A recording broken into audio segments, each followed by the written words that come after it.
This is Karen with NewClevelandRadio.net, and it is time for the Intentionality Gurus with Candace Pollock. And our topic today is radical responsibility. Have no idea. So no thoughts at all? No, really. I mean, I guess I'm supposed to be radically responsible, but I don't know how to do that. Well, you could go out with, fist punches in the air and protesting. No, it's not about that. Okay. Not radicalism. So the origin of this comes from the 15 commitments of conscious leadership that we've been working from that with the above the line, below the line in prior podcasts, and then the different ways of being. So to me, by me, as me, through me. Right. And not in that order. But this is actually getting into the meat of the book. And again, when I was first introduced to the book, I thought, whoa, this is so meaty and so detailed. I didn't see its immediate relevance. I mean, on one level, I could see its relevance to me and the people I coach. Right. But now it's like a little earworm or a brainworm, although I don't like the latter reference, in that it has worked its magic very quietly. And it's just kind of there in the background, and makes me pause at all of those little subtle forks in the road where I have choice. So that's my intent with you and this audience. Okay. So the idea with the conscious leadership, it's leadership of ourselves. It might be leadership of a team, could be, leaders in a family. Not that one person ever is holding the leadership role at any and all times. But the idea is to take full responsibility for the circumstances in our life. And that means our physical state, our emotional state, our mental state, and spiritual well-being. And to, interestingly, support others in taking full responsibility for their lives on those fronts as well. Right, so the latter isn't something we can volunteer, like, buck up, take responsibility. Right. We can help support them in seeing some of the little nuances in their lives and so on. And the idea is just to accept responsibility. No ifs, ands, or buts. We're just starting from that perspective rather than necessarily having a moment where we have to go through that little business of blaming others. And right. that's a natural instinct. But if you were to just say, like breathing, you had an MO, a modus operandi, where you would just accept responsibility, what might that show up in your life as?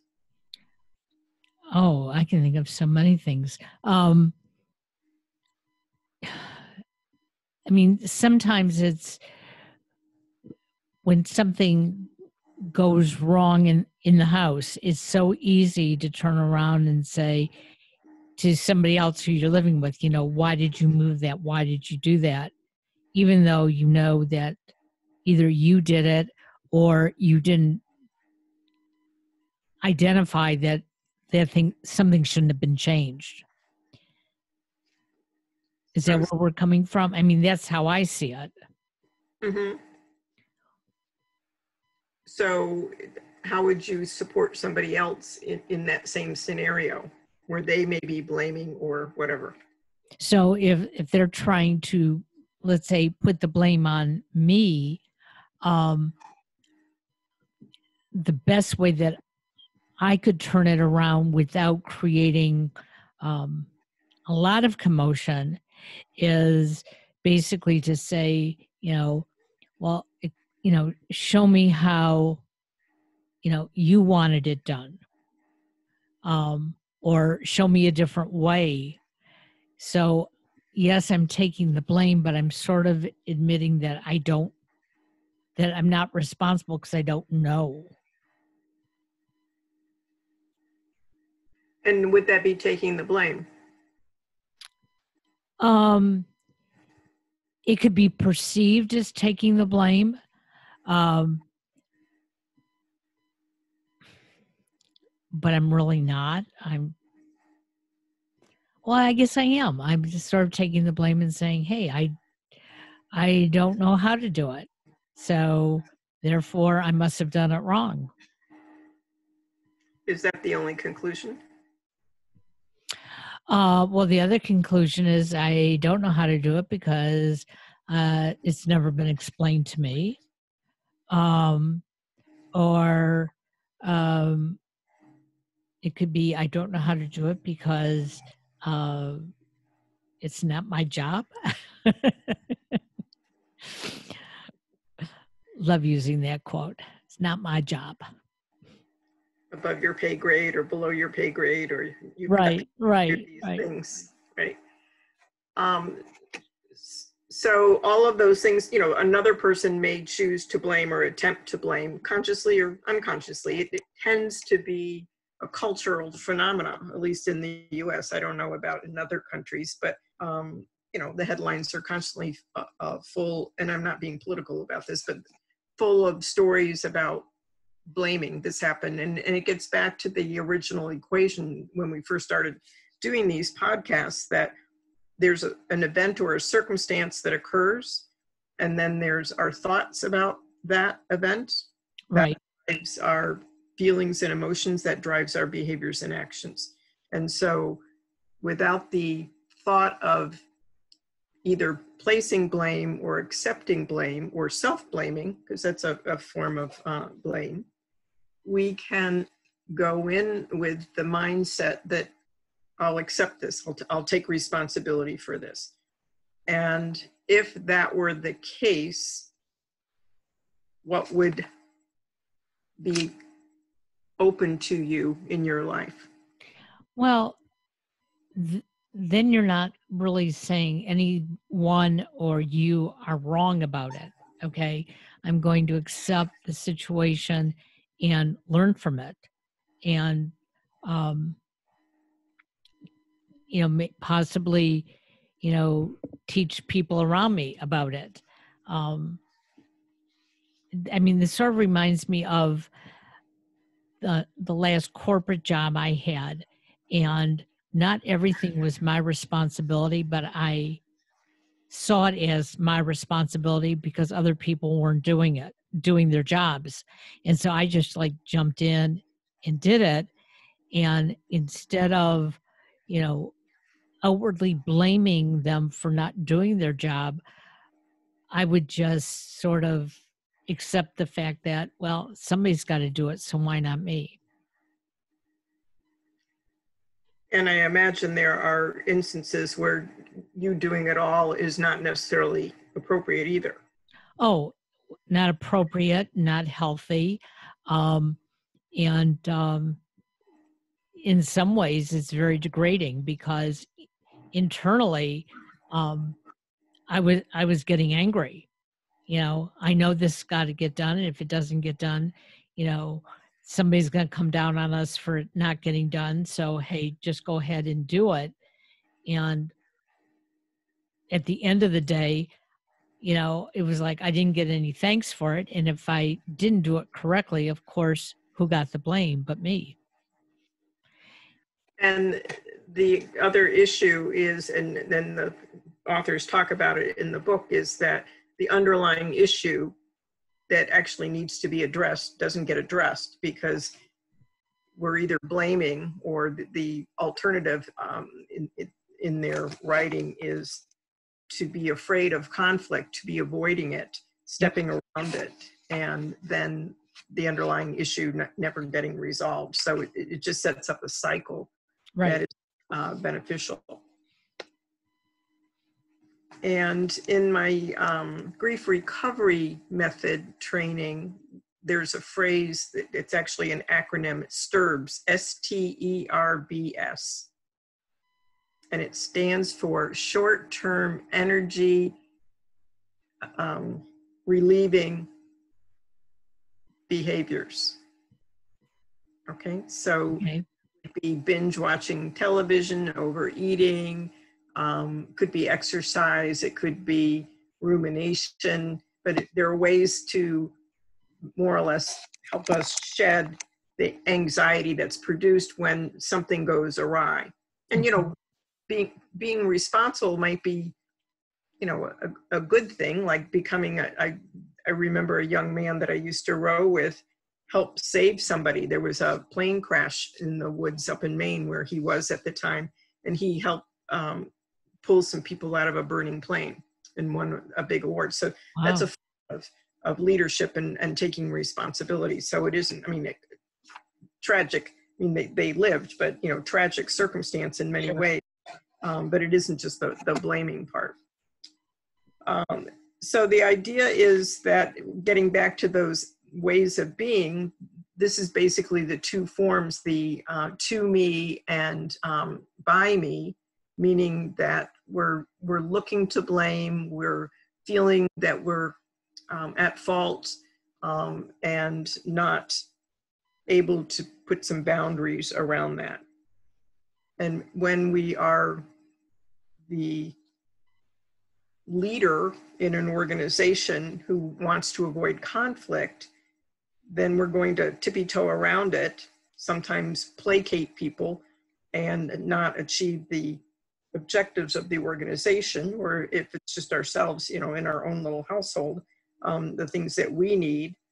And the whole idea is that's to protect our sense of identity and our ego, to protect us. Because if we're shown to not know the answer, or to be failing in how we carry out a task, that can mean that we think less of ourselves and others think less of us. So the idea is to adopt the mindset that, let's assume we did mess up. Okay, I messed up. I'm going to take responsibility. Or it could be, I don't know if I messed up. There's a mess, but I'm going to, you know, take care of it. And it shifts us from believing that the world needs to be a particular way, that rigid mindset, to I'm open to seeing and curious about how things are going to unfold. So anywhere where that might be useful to you. Well, yeah. So an example I'll give is right now, you know, I work this weekend part-time job, and a lot of things are not in my control. So I have certain things I have to do, but yet things get messed up. And being a perfectionist to a great degree, at the end of the day, when I go to do my report, I first have this feeling of failure, because as I go through the report and I start checking off what I did and how I did it based on their scale, I feel myself failing until I sort of grab myself. And when there's an area on the report where it says, please comment, I'm not blaming, but I'm identifying what the situation was. So not saying, hey, I didn't do the training today, or I didn't sell today, or I didn't talk to a customer, but I'm explaining, you know, that being short-staffed and not having contact with product, these are the things that I could do, and I don't emphasize what I couldn't do, because that's out of my control. But in the beginning, like I said, when I come to do the report, I'm feeling very out of control. Wow, I certainly was a failure today. You know, I'm supposed to train 5 employees when I'm there, and boy, I didn't train any employees today. You know, and whatever it is. But then as I start to do the report, I check it off normally. And then when I get to the comment, this is what I was able to do. And at the end of the day, I actually feel successful. Whereas the whole time working, I felt sort of defeated. So what I think you just explained to me is that you started out with the elements of it, things to you happening. Right. And then you were able to put things in context and shift to looking at it, being curious, and opening up and taking responsibility over the things where you would have control and acknowledge where you didn't have control. Exactly. Exactly. Okay. And so how does that feel on a scale from 0, meaning it doesn't mean anything to you, to 10, meaning it's, you know, it makes you ecstatic? When I focus on it, I'm not going to even say ecstatic. I'm going to say maybe an 8, because I've accomplished something and I know what I've accomplished and I can feel confident about that. And I've identified it. This is what, I did. And then what I will do on top of that is afterwards, I will have a conversation with my manager and say, these are the things I'm really good at. And I can do them when I have the support, and when I have, the materials I need. When I don't have them, then this is the other area that I'm really good at. And each time he'll say to me, absolutely, you're right on tune. Why do you feel like a failure while you're working? Well, because I know in theory, what's expected of me. And if I'm not accomplishing that, that's what goes through my head the whole time. It's like, how can I accomplish this? How can I, create that task? But at the end of the day, I look down at that report and go, this is what I really did well. And I feel good about it, but not ecstatic. Got it. And so seeing how they lead in their business with these reports, which sound like are asking for some things that are maybe not achievable just Right. from the get-go, how does that inform how you may lead in your own business or in your own endeavors? Totally different. I don't expect of others what I don't feel that I can accomplish. And so, and I'll give an example. On this report today, it said, how many people walk through the store between 10 and 11 o'clock? Well, that's a great question, except my shift doesn't start till 11 o'clock. How am I going to know what happened from 10 to 11? Okay. And so, I mean, I wouldn't expect that of anybody else, but if that's part of the expectation of knowing what happened during a certain time period, make it realistic to what, that person is responsible for. I'm responsible from 11 o'clock to 3 o'clock.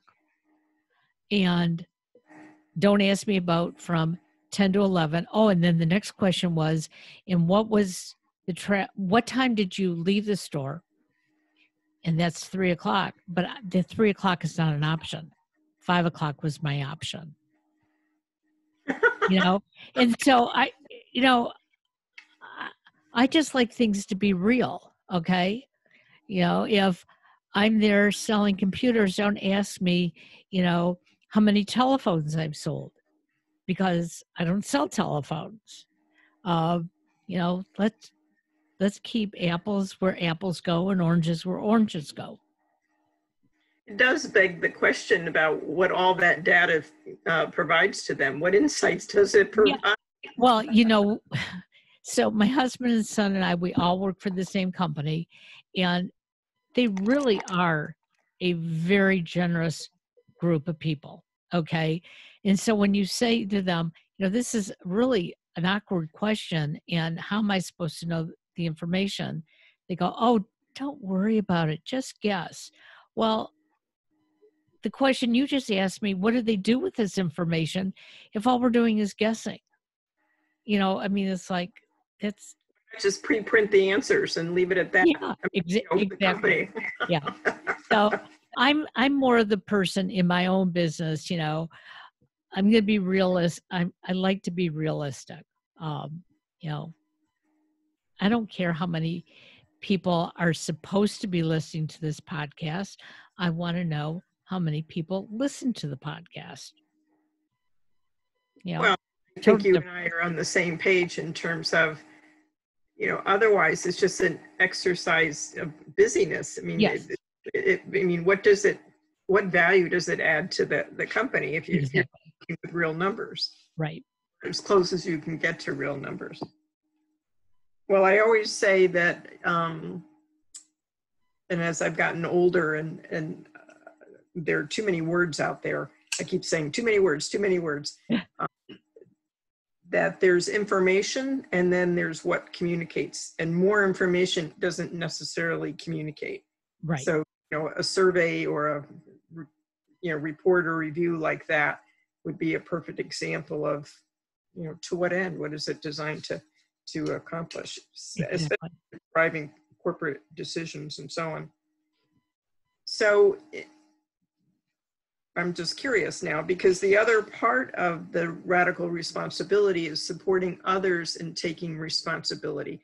And it's not coming from a position of telling them, it's just assisting them in seeing, one, that there's the fork in the road where there's a choice, and how you might, being aware of how you might support them in seeing that and taking that fork. Any thoughts there? Well, I have a hard time guiding other people, unless they very openly have said to me, "Hey, should I go right or left?" I'll help them analyze it. Well, if you go right, this is what's going to happen, or what potentially could happen. If you go left, this is what potentially could happen. So, what kind of outcome are you looking for? But I won't go up to somebody and see that maybe they're having a difficult time making a decision and getting involved in it, because I don't like when people do that to me. Yeah, in coaching, we call it drive-by coaching. It was not necessarily invited, and Right. that always feels intrusive. And it's interesting because I have a friend of mine who commented about a week or so ago, that every time she puts something on Facebook that might be questioned by somebody, people get very angry with her. And so my comment to her was, but if it's something that you believe in, really believe in, and you feel that you publicly want to say it, then ignore the people, if you want to, who don't agree with you, or try to understand what they're saying and why. And so when it comes to myself, I'm not afraid to share what I think is important to me. And if somebody doesn't like it, well, you can, communicate with me about it. We can have a conversation. Or I can just ignore how you're feeling about it, because my feelings are mine. My decision is mine. When I get to that fork in the road, if I decide that I want to go down the right way, on the right path, because it's calm, and I can be lazy and I don't have to worry about things, or I could go down on the left side and get involved and do everybody else's work. That's my choice. Where am I coming from at that moment in time? Mm-hmm, mm-hmm. And your comment about the friend, if you believe in it, then more or less stand by it. But, that's a perfect example of taking responsibility rather than being buffeted by other opinions, and the idea that we need to change in the face of circumstances. So they actually, rather than calling things problems, they talk about calling them situations. Situations arise. Now, and situations can be, I remember Billy Crystal had a whole shtick on situations. I don't remember what all of what they were. But the point is, it has a little mental shift that goes with it. So when you think of problems versus situations, what's the first stuff that pops into your head? Well, a situation isn't, it's not a do or die. Okay. A situation is something that you want to work through. Even though a problem is something you want to work through, a problem typically in my thoughts is I made a mistake. I created this, and it just seems to explode all around me. Where a situation is, okay, I have different paths I can take. And more. Yeah, and that resonates for me as well. That problem has an inherent blame element to it, whether blaming someone else or ourselves. And it's I don't know how to phrase it any other way, but more or less starting from behind the line rather than just dealing with something at face value. Okay, we're going to sort this out, and using that way of being open and curious above the line rather than defensive and avoidant. Exactly. Yep. So do you see how all these little pieces come together? Yeah, it's interesting. Every week when we've done these, I remember just enough, and I'll be in a situation, and something will click. It will be, well, normally you would get angry about that, Karen, but you're not angry. You're dealing with it, or you're looking at it differently, or you're responding to people in a different tone of voice.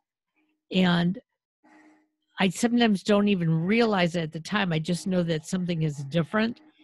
And then maybe minutes, hours later, all of a sudden it will dawn on me, wait a second, I remember, going through an exercise on that. Where did I do that?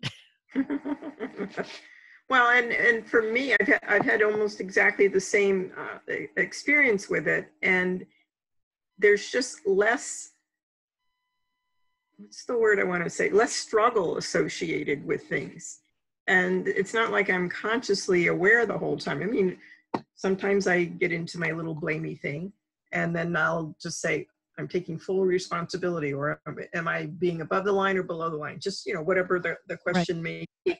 And just that alone has shifted the energy and has opened up a different path than would have been opened if I had followed some old habitual ways of approaching things. Well, it's the other phrase. Okay, go ahead. Well, this morning, as I was getting ready for work, we had finished breakfast. I was wiping down the kitchen counter, and I noticed on the counter my son had baked cookies last night, and from the mixer there was a lot of splatters. And my first reaction in the past would have been to have really gotten mad. Why didn't he clean this up? Why do I always have to clean things up? But I looked at it, and obviously I cleaned it up because it wasn't that difficult to do. And after I got it cleaned, when I saw him before he left for work, I just said in passing, the next time you bake, one of the things you have to do is look for some of the splatters and stuff from the mixer. And he looked at me, goes, oh, I thought of that while I was, mixing it up. He said, I totally forgot. And I thought to myself, as I was driving to work, I didn't get mad at him. I cleaned it up. I explained it to him. He didn't get mad back. And I know that there's an unconscious change that has happened in our dialogue, that in the past, it would have been very easy to blame him, well, look what you did and look what I had to do. But it was like so much easier and pleasant. And you've mentioned things along those lines in several of the past podcasts. So what does that do to for your relationship overall, do you think? Oh, it's much lighter. I now know that, and I can say this 100%. As he was growing up, there were a lot of things I did not teach him how to do or stress to him how to do them, because everybody kept saying, well, he's on the spectrum, he's going to blow up if you tell him these things. And so little things like cleaning up after you cook, I just always assumed that he would pick up on it. And now I'm realizing that he does, but not 100%. And it's not his fault. And it's not my fault. So let's just find a way to take care of these things so that I'm not yelling at him. And, it just,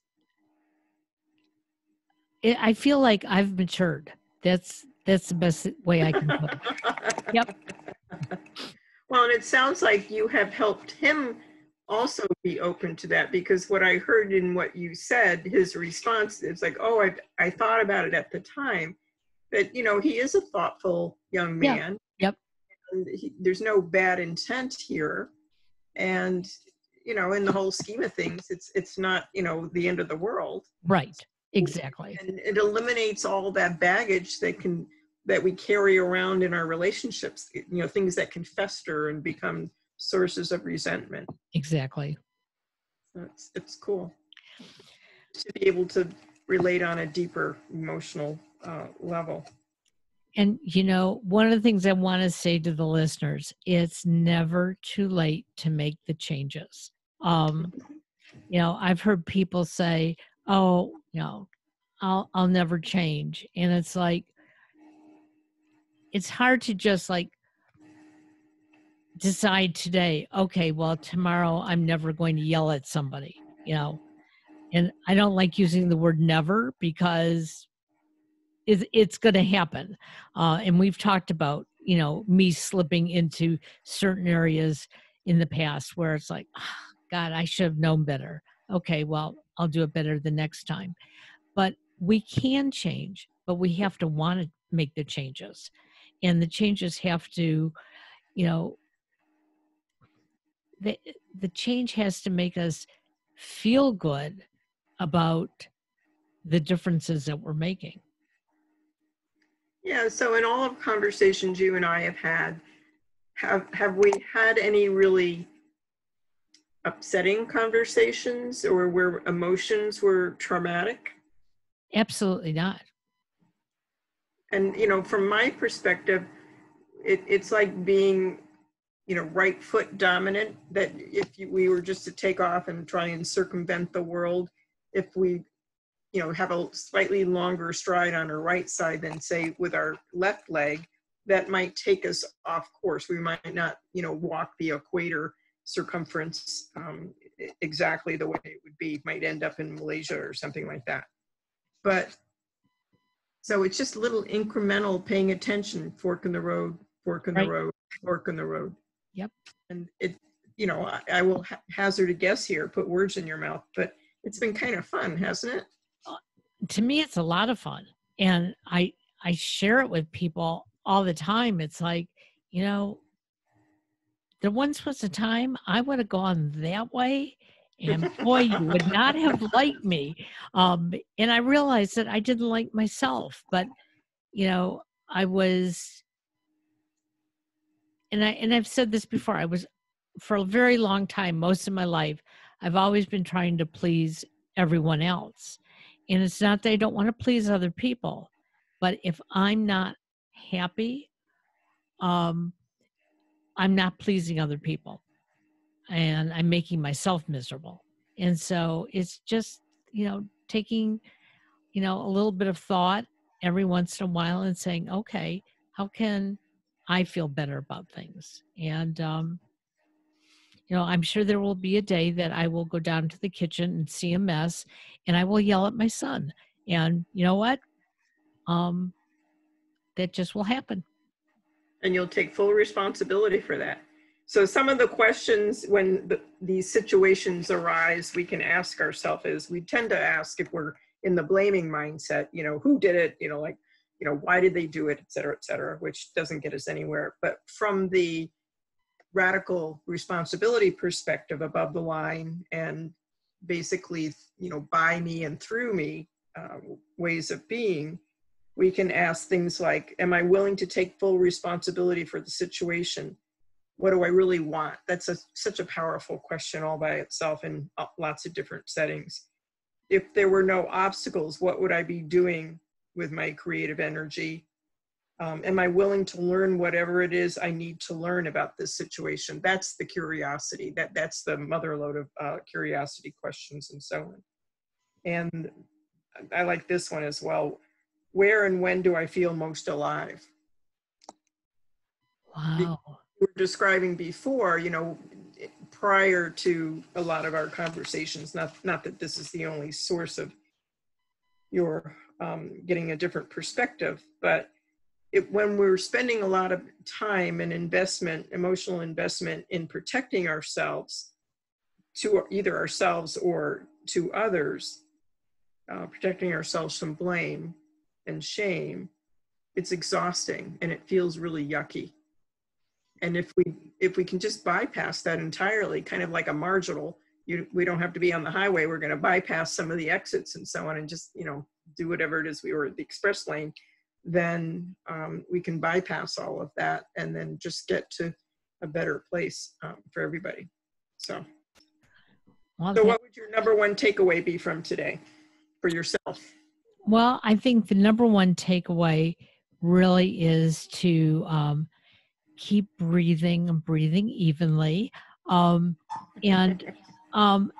just be aware of what is going on, starting from inside me, because that's usually my first clue, and I never thought about it until we started doing these podcasts. But usually, if I can listen to my body, I know if something is starting to upset me, that I can think about it, hopefully, before I react to it. And, know that if I make a mistake, it's human. And it's a way that I'm going to learn how to do better the next time. And it's a great way spiraling up. Yep. And it's a great way to end the year and begin a new year. So, I'm looking forward to keep maturing. I feel like a tree, with exactly bountiful leaves on me. Wonderful, wonderful, and a good root system. So absolutely. So we'll thank you. Again in 2 weeks. You take care, and you too. We'll talk soon. Bye-bye now. All right. Thanks a lot, Karen. Bye-bye.